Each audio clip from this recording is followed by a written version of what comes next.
Bonjour à tous et bienvenue pour ce premier numéro de cette première saison de Classe Dance. Je suis très heureux de vous retrouver dans cette classe. Alors, pour le top 5 de cette semaine, les meilleures vidéos qui font tache sur la toile se dessinent, même si elles datent d'un peu plus longtemps, elles refont surface.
Venons faire un peu de congossa sur notre danseuse du jour. Elle est une grande passionnée de danse, ce depuis son plus jeune âge. Aujourd'hui, c'est l'une des danseuses les plus populaires de sa génération, aussi populaire que Serge Beno, l'artiste qui lui a fait confiance et l'a propulsé sur le devant de la scène. Son nom à l'état civil est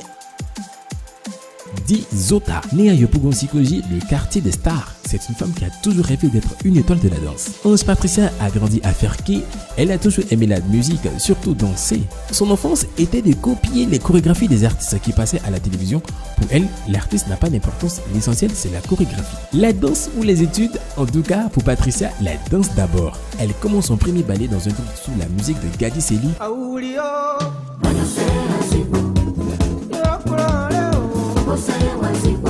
Arrivée en classe de 3e, le BPC ou la danse, malheureusement elle échoue au BPC parce qu'elle était inscrite dans un groupe de danse pour le concours Vaïtoscope de la RTI, là où elle passait plus de temps. Sa vraie vie de danseuse professionnelle commence là où elle rencontre les grandes danseuses de coupé décalé de l'époque, comme la sœur danseuse de DJ Kaloudji qui l'entraînait dans ce milieu peu à peu. Sa première sortie à la télé était avec Nelly Juma, l'artiste chanteuse qui l'envoie en tournée, et c'est pendant cette tournée, assise dans un garage, qu'elle rencontre la grosse star du coupé décalé, Serge Beno, qui l'approche et lui dit « Veux-tu danser avec moi ?» Il n'y a pas de souci mon vieux père, parce que j'ai vu que là où je partais là, j'allais arriver le deux, j'ai dit quoi? Tu vas aller ça là?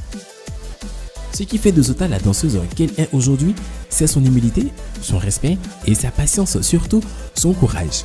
Dans ses projets, elle prévoit d'ouvrir une école de danse pour permettre aux danseurs de pouvoir exprimer leur talent et être vus. Côté Jeannot Sikri, notre Zota national n'est pas un cœur à prendre. On attend avec hâte son mariage.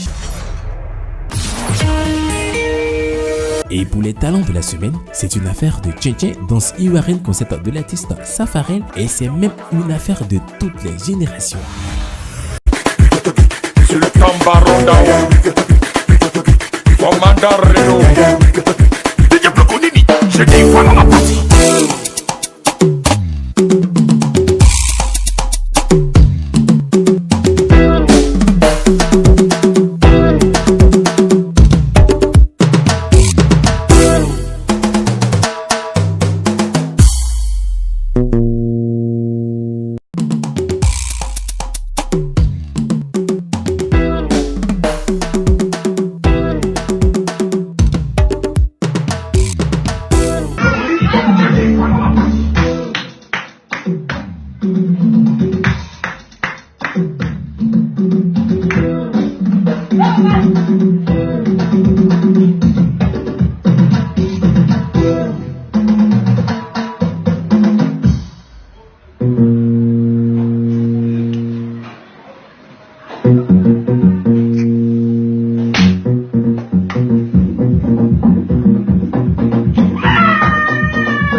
Et c'est ici qu'on se dit au revoir pour ce premier épisode de la première saison. À la semaine prochaine, même jour, même compte, même classe.